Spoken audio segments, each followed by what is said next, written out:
I want people to start putting their names on this thing they sign in so I can tell who I'm talking to. I look through here and I see iPad. What else do I see?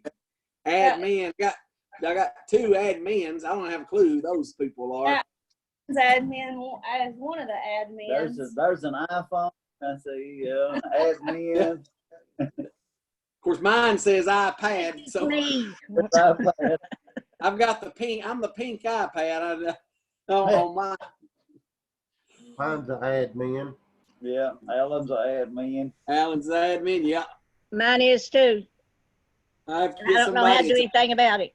I was going to say, Diane, I have to get somebody that's above my degree to fix this for me, which I've got a house full. I could probably give it to Malachi and he can fix it. Yeah, Malachi. Yeah, Jacob's up at Stevens. I just need to go get him. Yeah. I remember Dawn this morning. Her colon is acted up real bad. Ooh. She said she feels just like she did before that she had. Really? Yeah. Mm.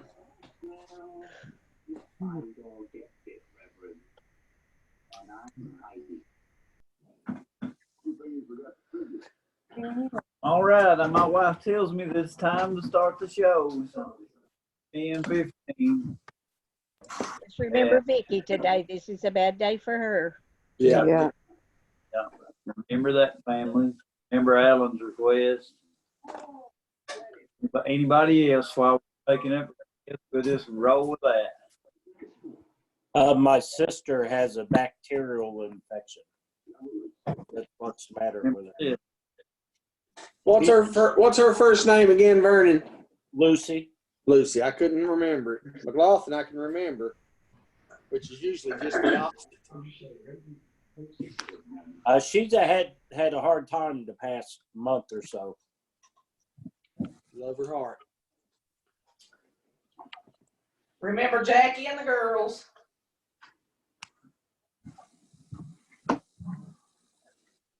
Remember this. Someone else.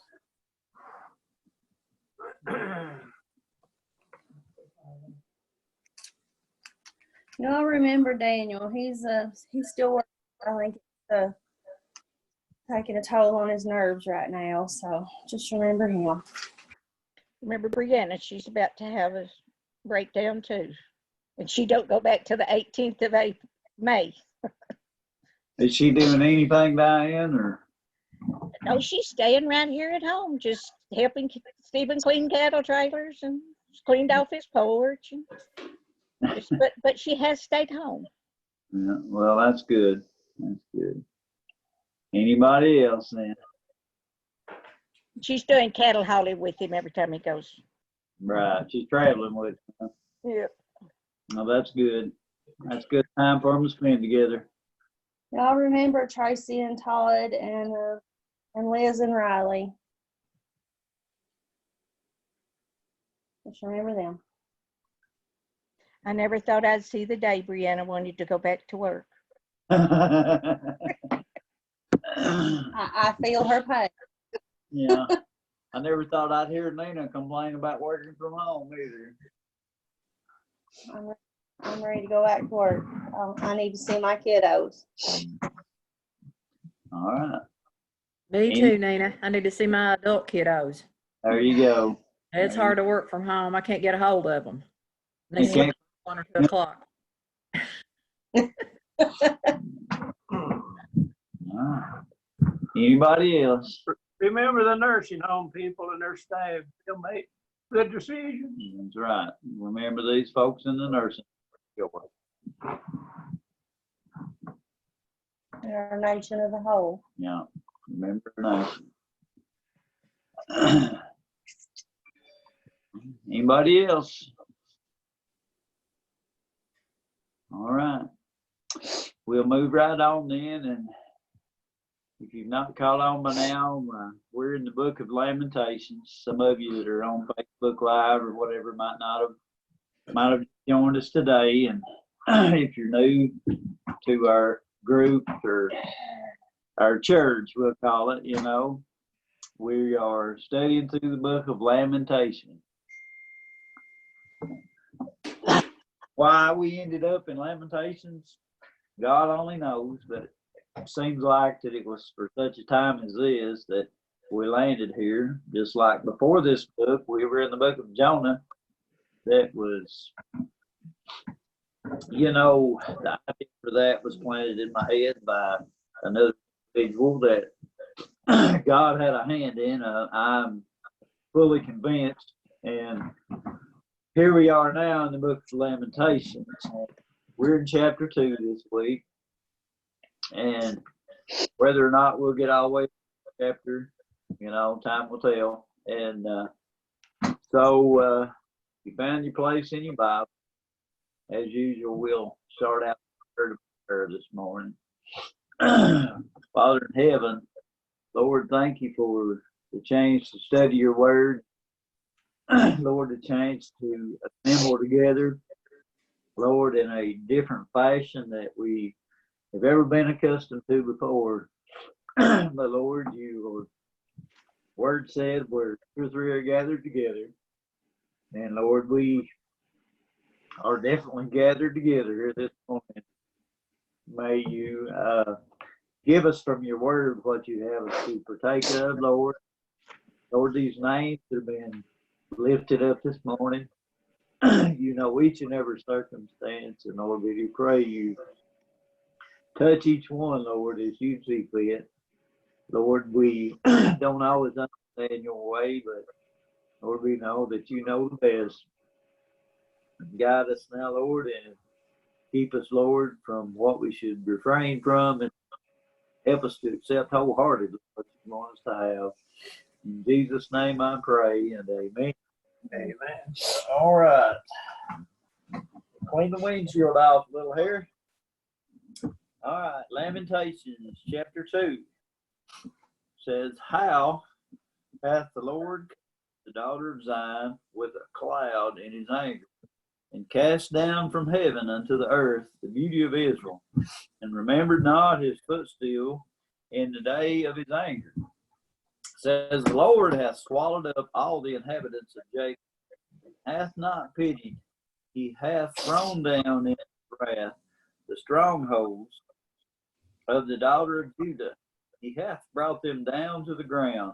He hath polluted the kingdom and the princes thereof. He hath cut off in his fierce anger all the horn of Israel. He hath drawn back his right from before the enemy, and he burned against Jacob like a flaming fire, which devoured round about. He hath bent his bow like an enemy, and he stood with his right hand as an adversary, and slew all that were pleasant to the eye in the tabernacle of the daughter of Zion. He poured out in his fury like fire. The Lord was as an enemy. He hath swallowed up Israel. He hath swallowed up all her palaces, and he hath destroyed his strongholds, and hath increased in the daughter of Judah mourning and lamentations. All right, we'll stop right there and talk a minute. And the very first thing that we hear about here is the Lord has covered up Israel, we'll say, with his cloud of anger. And if you turn back to Old Testament writings of when God led Israel out of bondage in Egypt, he led them with a cloud. The cloud of his glory was what he led them out with, the cloud of his hand of protection, the cloud of leadership, the cloud that protected them there in the desert as he led them out. But here we see, as we might call it in our own words, another side of the personality of God. Here he covers them up with a cloud of anger. And, you know, think about it. God, in his own wisdom, created this world that we live in, not by tools, hammers, and techniques, but he spoke it into existence. He spoke everything we stand on into existence. And then here we find God's anger. Just imagine what God's anger could do. I mean, you know, most of us are married and have families, and anybody that's ever lived with a wife knows that sometimes that anger from a wife can be sure rough to deal with. But imagine the creator of heaven and earth, the anger being poured out upon him. And it goes right on that he remembered not his footstool. And if you look at other places in the Bible, he calls the earth in some places his footstool. And in some places he called the ark of the testimony his footstool.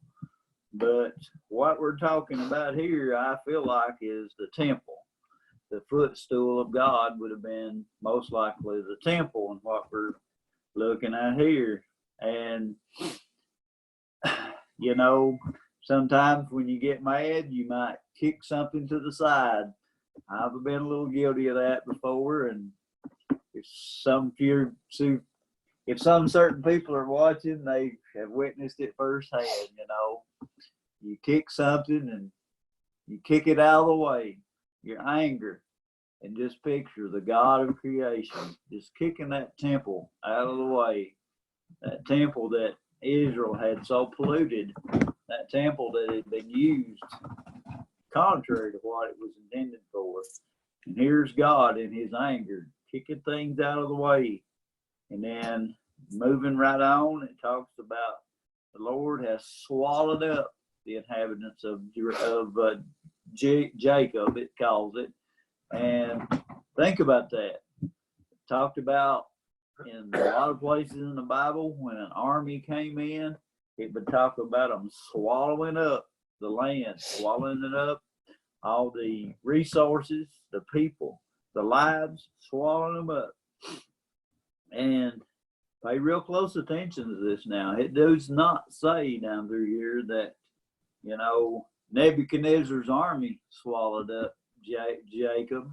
Nebuchadnezzar's army swallowed up Israel. Nebuchadnezzar's army swallowed up the temple. It says God in his fury swallowed it up. You know, he used Nebuchadnezzar and his armies without a doubt. But it's very clear here that God was the one done the work here, that God was the one that took Israel out of their comfort zone, out of their place of, you know, apathy, you know, maybe like we have come to here in the good old USA. You know, we have forgotten God sometimes. And that's what was going on in Israel here. The people had pushed him to the side. They had forgotten what God had done for them. And it talks about in verse 3, he hath cut off in his fierce anger the horn of Israel. And most of the times when you talk about a horn in the Bible, it's talking about strength. It's talking about, you know, wisdom. And God has broken that horn off. God has pushed it to the side. And then verse 4, it compares God to a soldier. He has bent his bow like an enemy. At this time we're talking about here, these armies would have had divisions of archers. They would have had divisions of men with swords, divisions with chariots, and all sorts of things like this. And the archers would have been the ones that shot arrows with most likely flames on the end of them.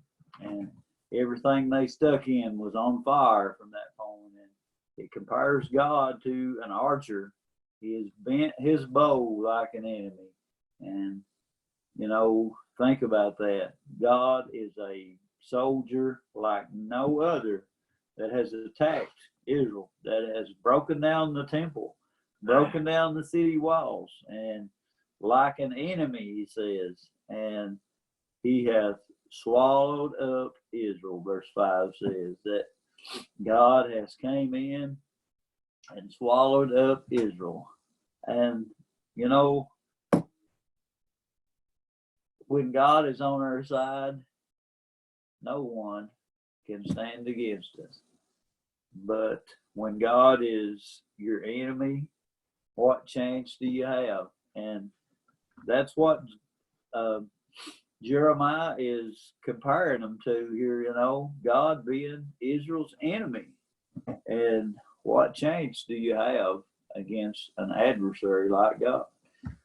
All right, we'll quit right there. I felt like I've talked a whole lot. Anybody has a comment, why, bring it right up. You can comment on Facebook Live if you want to. My wife tells me you can. I've never seen it from where I see it. But she tells me that. So if anybody has a comment, why, speak right up. Jump in anytime. I'm by no means an authority. I'm just doing all I can to point out things here and hope that it helps somebody out or point someone closer to the God of creation. Anything. Hell, I must have scared everybody to death. Nobody ain't saying a word. All right, moving right on then. We'll start reading in verse 6 again. Said, he hath violently taken away his tabernacle, as if it were of a garden. He hath destroyed his places of the assembly.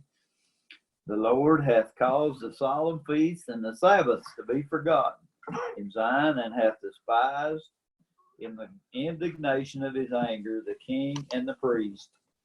The Lord hath cast off his altar. He hath abhorred his sanctuary. He hath given up into the hand of the enemy the walls of her palaces. And they have made a noise in the house of the Lord, as in the day of a solemn feast. The Lord hath purposed to destroy the wall of the daughter of Zion, and he hath stretched out a line, and he hath not withdrawn his hand from destroying therefore, that he made the rampart and the wall to lament, and they languish together. Her gates are sunk into the ground, and he hath destroyed and broken her bars. Her kings and her princes are among the Gentiles. The law is no more, and her prophets also find no vision from the Lord. Because the elders of the daughter of Zion sit upon the ground and keep silence. They have cast up dust upon their heads. They have girded themselves with sackcloth. The virgins of Jerusalem hang down their heads to the ground, and mine eyes do fail with tears. My bowels are troubled. My liver is poured upon the earth for the destruction of the daughter of my people, because the children and the sucklings swoon in the streets of the city. And they say to their mothers, where is the corn and wine? When they swoon as the wounded in the streets of the city, when their soul was poured out into their mother's bosom. What thing shall I take to witness for thee? And what thing shall I liken to thee, O daughter of Jerusalem? And what shall I equal to thee, that I may comfort thee, O virgin daughter of Zion? For thy breach is great like the sea. Who can heal thee? Thy prophets have seen vain and foolish things for thee, and they have not discovered thine iniquity to turn away thy captivity, but have seen for thee false burdens and causes of banishment. All right, we'll quit right there and talk a few minutes. And, last week we talked about Jeremiah was kind of standing there in the city, and he's looking around, and it's like he's in an empty town, like nobody's there but him. But this week, we find Jeremiah there, and it's like he is seeing what the people that are still there are suffering through. And then verse 6, it's talking about how God has taken away the tabernacle. Some places it calls it a tabernacle. Some places it calls it a temple. And, it's the same thing. It's at this time where God dwelled among the people. It was the tabernacle that they had put forth great effort into building, making all these golden instruments that they used and things upon the wall. And, it would have been a glorious place. And it kind of compares it to a garden. You know, you see in the summer months when you plant a garden and you've got all these vegetables growing, or some of you may have flowers out there in the garden, and it's beautiful, you know, and it's kind of comparing that temple to a beautiful garden. But when a garden has came and done its thing and it's dying out, it's been put aside in the 21st century here on Green Hill, in Green Hill, USA, we come through with a tractor with a bush hog on it or something like that, and we mow it all down. And that's kind of what this is comparing it to, you know. God has pushed this temple away. He's kicked it down with his foot. He's pushed it away. And he's caused the solemn feast, all the feasts that they went through are not taking place now. And all the Sabbath days that they put aside, nobody's there to keep them. They've been forgotten and despised. And then verse 7 goes right on to comparing God to somebody with fierce anger coming through and tearing down a place. He's cast off his altar. You know, he's pushed it out of the way, torn it down. And then it says, they have made a noise in the house of the Lord, as in the day of the solemn feast. He's talking about these armies that have come in and shouting victory inside the temple, the place where the Jews said that no Gentile had right to be. There they are, and they're tearing things down, destruction going on. And then down in verse 8, you know, if you study the Bible a little bit, you'll come to realize that the creation that you look right outside this window here declares that there is a God. And, you know, everything except maybe us, you know, gives credit where credit is due. And there in verse 8 says, he hath made the rampart and the wall to lament. You know, God has caused this wall that is around Jerusalem to be sorrowful, to fall down, you know, to be in pain. We've all been in distress from one thing or another from time to time. And God has caused the wall to be here hurting, you know, crying out in pain.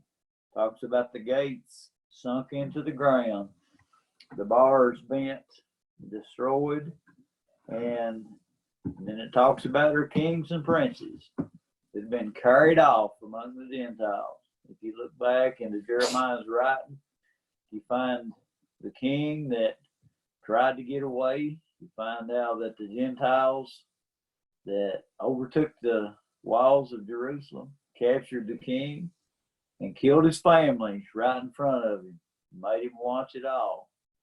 And when this was done, they took away his sight. They gouged out his eyes and led him away into captivity. And there it is. Gentiles are in power, and the kings and princes are among the Gentiles. They're carried away into captivity. And moving right on through that, their prophets find no more vision, here it says. So Jeremiah would have no doubt not been the only prophet at the time. There would have been others there among them that were proclaiming the words of the Lord. And Jeremiah's pointing out that the prophets are finding no vision anymore.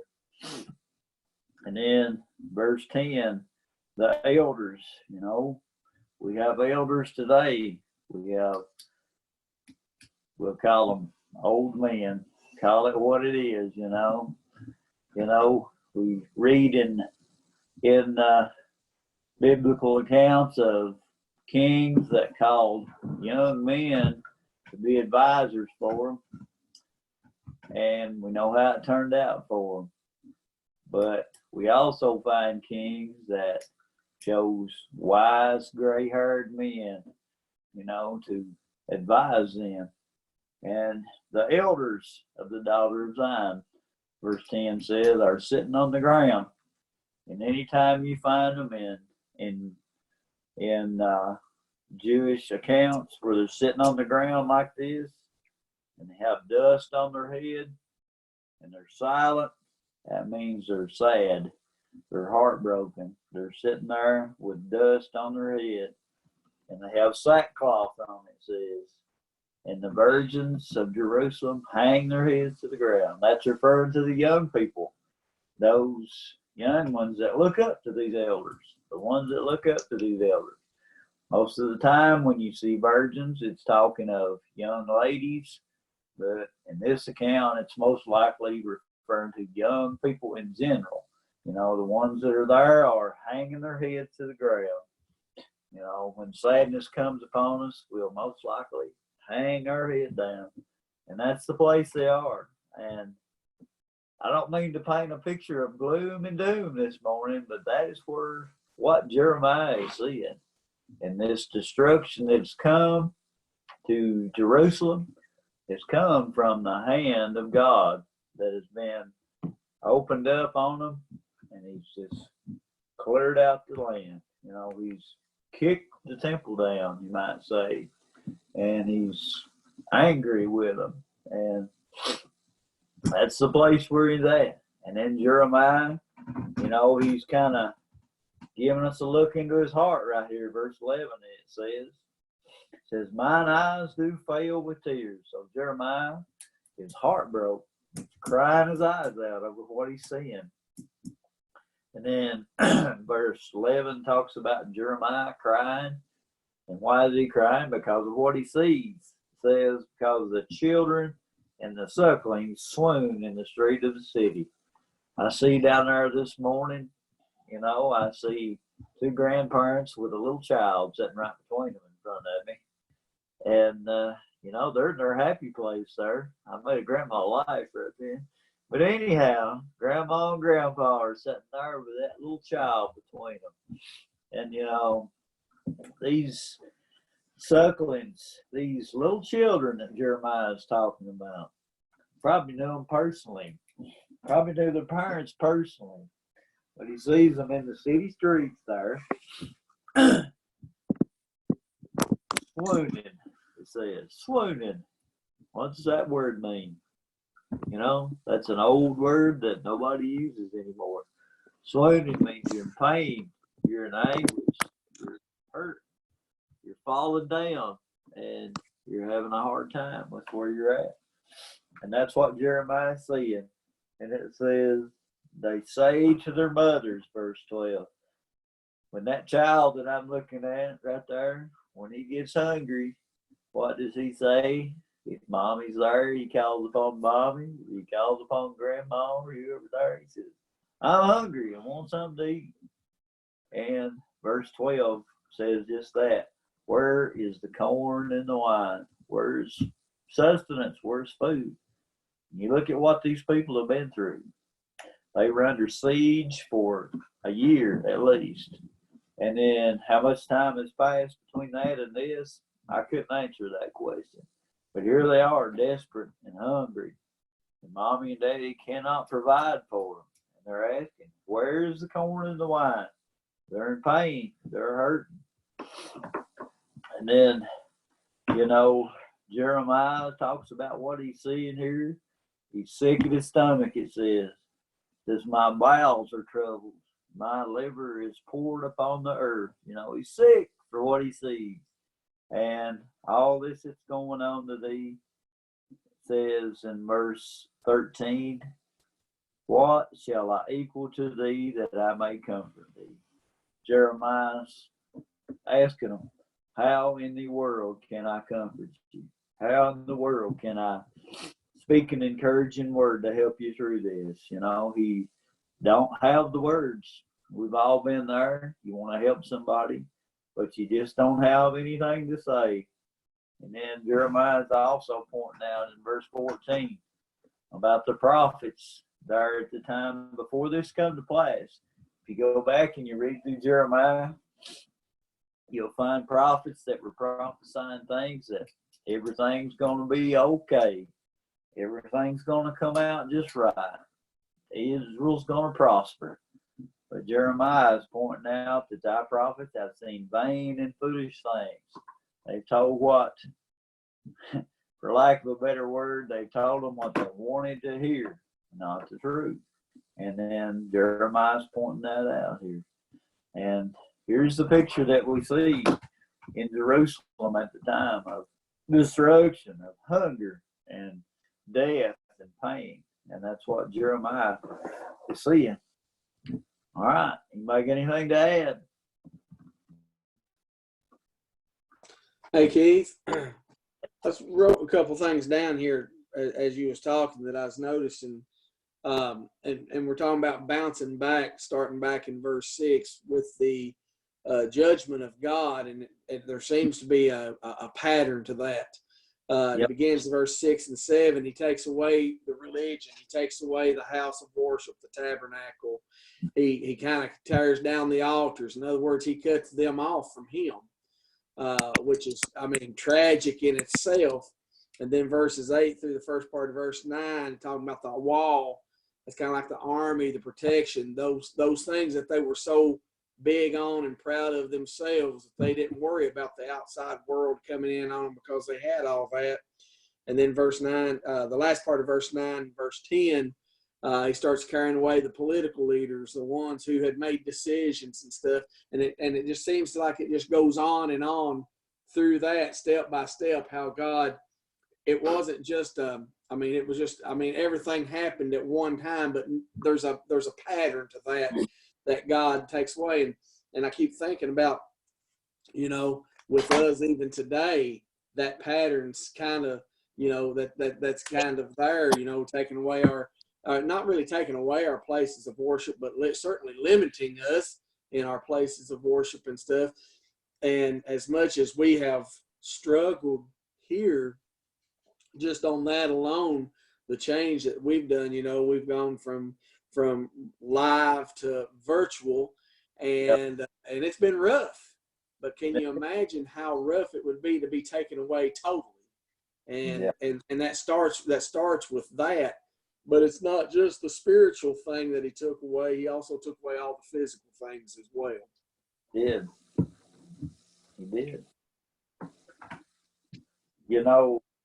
What you brought up there, Jimmy, God's took us out of our church houses lately, and he really has. And I've said this before, and I'll always stick to it. The church is not made out of brick and wood. It's made out of all these little people that I see on these little screens in front of me. That is the church. And Ones you don't see. even the ones I don't see. A lot of you on Facebook Live, I can't see you, but what I'm seeing on Zoom, that just represents like a little small picture of the church as a whole. And, maybe God's reminding us, through what we're going through here today in 2020, and what we're seeing here. We're pushed out of our buildings, as you might say, and Well, we still come together. that's right. We're still here, aren't we? We're still. What I noticed was in verse 2 where he said, and he hath not pitied. When he swallowed up all the inhabitants of Jacob and hath not pitied, thrown down all the wrath. Yeah. Imagine him having no pity on what he's doing because he's just so fed up with us. That's right. Salvation on mercy ain't penny. Yeah, we think what we're having to go through now after just a month is bad, but we still have his pity, his sympathy, we still got God, but these people, he's done. That's kind of what Jeremiah is trying to portray, ain't he? I know I know we've probably heard people say, I am so done with that, you know, and that's kind of the picture we get here of what God may be saying. I'm done with you. Yeah. When it comes to the point that there's no more pity, that he has no more pity for you, Yeah. that means no mercy, no nothing. He's done with you. He's ready to wipe you out. All right. Anybody else? Keith, I just happened to start reading Jeremiah this week in my daily Bible reading, and I came across verse this morning, and it kind of made me think of Jonah. And then what we're reading this morning, because Jonah went to Nineveh and he preached the Lord's word, and they repented, turned from their evil. But the prophets in Jerusalem at the time wasn't preaching God's word, so they didn't repent, and destruction came on them. Yeah. You know, another thing too, Vern, the record that we have of Jonah and the record that we're reading here, Jonah was not that far ahead of what we're reading here. This would be like the next generation or two on down the road from the time that Jonah done his thing on the earth. And think about that. God called out to Jonah to preach that message to a Gentile nation. And then not that far down the road, he has, you know, turned his back on Israel right here. He has crushed all that they had put their faith and trust in. You know, he had, you know, it talks about him like cleaning up a garden, you know, clearing it out, getting ready for the next phase. And maybe that's what we're seeing here in the United States today. Maybe God's clearing the ground for the next crop. Maybe that's what's going on. All right, someone else. Wake up, Shonda. All right. Moving right on then. Verse 15. All that pass by clap their hands at thee. They hiss and wag their head at the daughter of Jerusalem, saying, Is this the city that men call the perfection of beauty, the joy of the whole earth? All thine enemies have opened their mouth against thee, and they hiss and gnash the teeth. And they say, We have swallowed her up. Certainly this is the day that we look for. We have found, and we have seen it. The Lord hath done that which he had devised. He hath fulfilled his word, that he hath commanded in the days of old. He hath thrown down and hath not pitied, and he hath caused thine enemy to rejoice over thee. And he hath set up the horn of thine adversaries. You know, now we've moved on to Israel's enemies here. Those that had said in the past, we'll stand with you. We'll help you out in your time of need. And it talks about them passing by and clapping their hands and hissing. You know, sometimes when we're at ball games or whatnot, somebody don't like a call that was made or whatever, you hear boo or bad call, ref, or something like that. That's kind of what we're hearing here, you know. All these folks saying, hooray for fallen Israel. Hooray that God has swallowed you up. Your God that you said would take care of you in time of need. Here he has crushed you like a bug right here. And then it talks about all the enemies that have opened their mouth against you. You know, they've spoke up. They have called out, you know, look what God hath done to you now. And, you know, we might see something like that today, you know. Folks might say, where's your God now? You know, that protects you. Where's the one that has stood for you? The one that protects you, watches over you. Where's he at now in your time of need? Well, I've got news for you. He's right here and he's still in control. Just like he always has been. just like through this hard time in Israel's past, you know, he was still right there in the midst, making plans for tomorrow for them, just like he is today, making plans for tomorrow. But here we find the enemy calling out, saying, look what God has done to you. Verse 17 says, the Lord hath done what he had devised. God's plan has been carried out. And then, like Penny brought up a minute ago, the end of verse 17, he says, he hath not pitied, and he has caused thine enemy to rejoice over thee. You know, even the unbelievers at the time were calling out what God had done for them. God had crushed their, as Jimmy said, their political structure. You know, their 401ks had been disintegrated, been destroyed right there. All that they'd put their faith in had been thrown out with the trash. And here we find them desperate, you know. And I've heard Jimmy say this before. When you're on your back, the only place you can look is up. And here's where we find Israel at.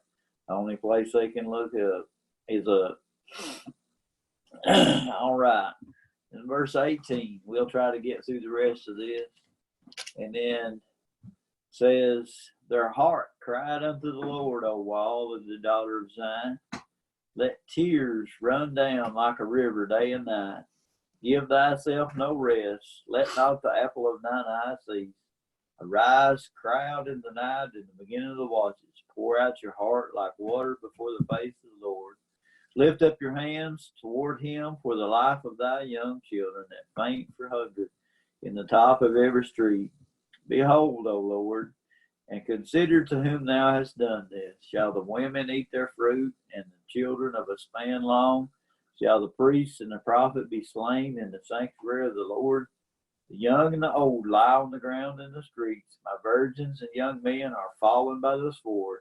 Thou hast slain them in the day of thine anger. And thou hast killed and not pitied. And thou hast called as in a solemn day my terrors round about. So that in the day of the Lord's anger none escape nor remain. Those that I have swallowed and brought up hath mine enemy consumed. You know,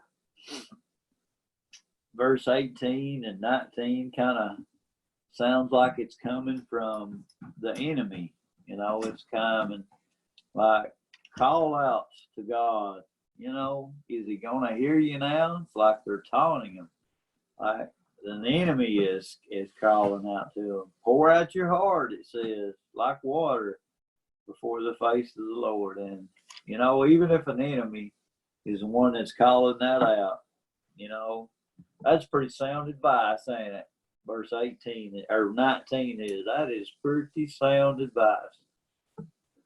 When hard times come to you, verse 19 says, pour out thy heart like water before the face of the Lord. You know, call upon God. You know, show him that you're sincere, that you really need his help. And the enemy is calling out to him. But then verse 20, you know, what a sad picture this paints right here. Verse 20 does. Like we talked about it a minute ago, the siege that went on for so long. Imagine that. A mother comes to such a desperate place in life that it's time for her survival. She is to eat her young child.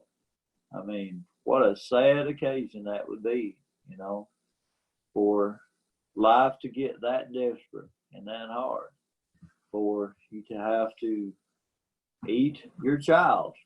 Can you? I don't know that I could do Who it. can comprehend that?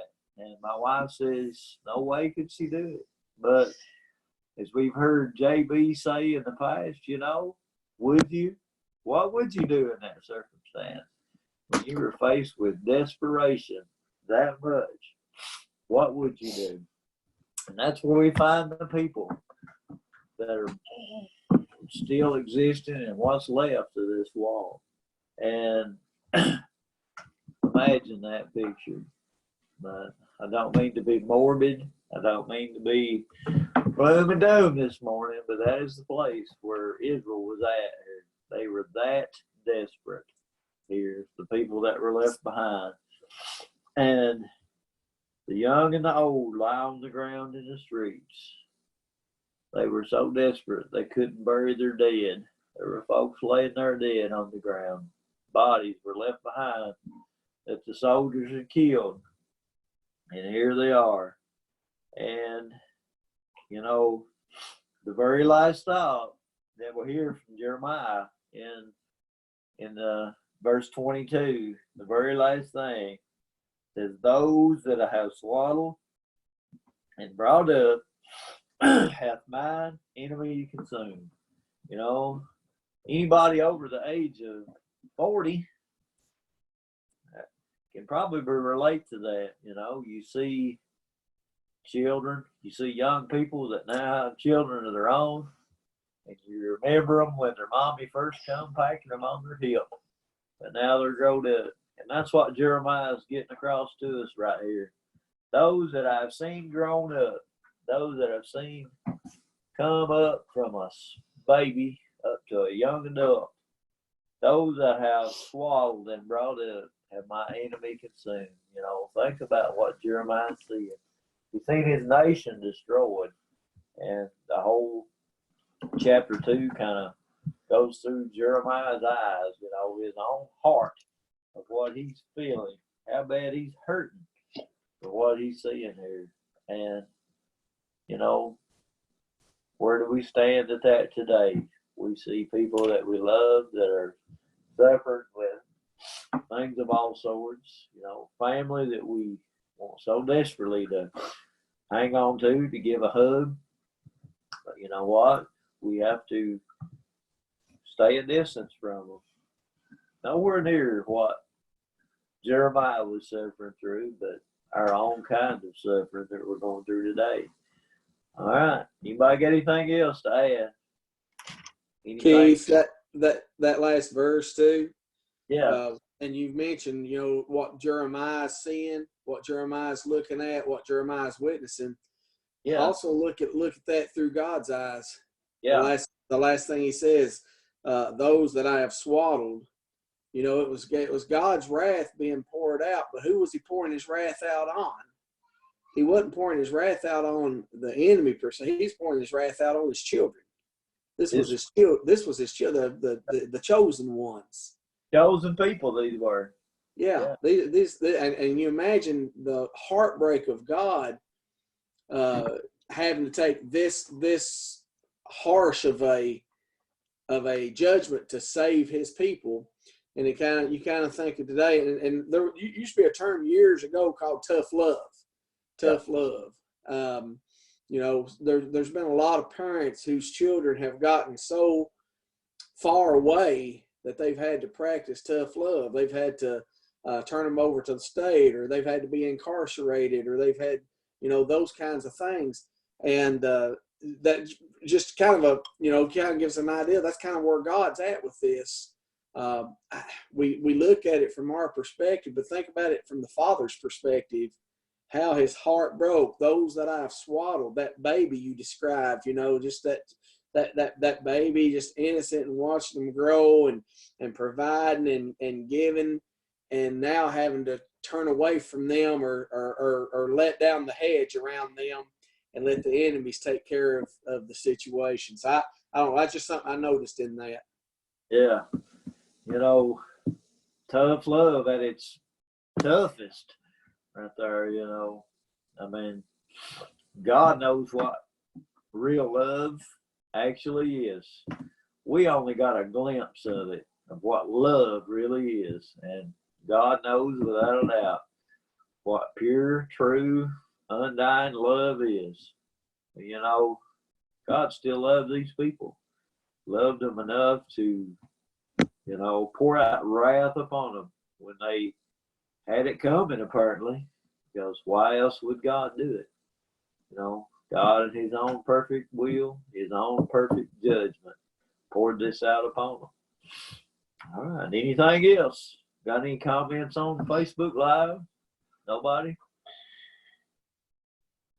Nope. All right. Well, I guess we'll wrap it up right there for today, and we'll start out in chapter 3 next week. I guess now we'll turn it over to whatever kind of special music we got going.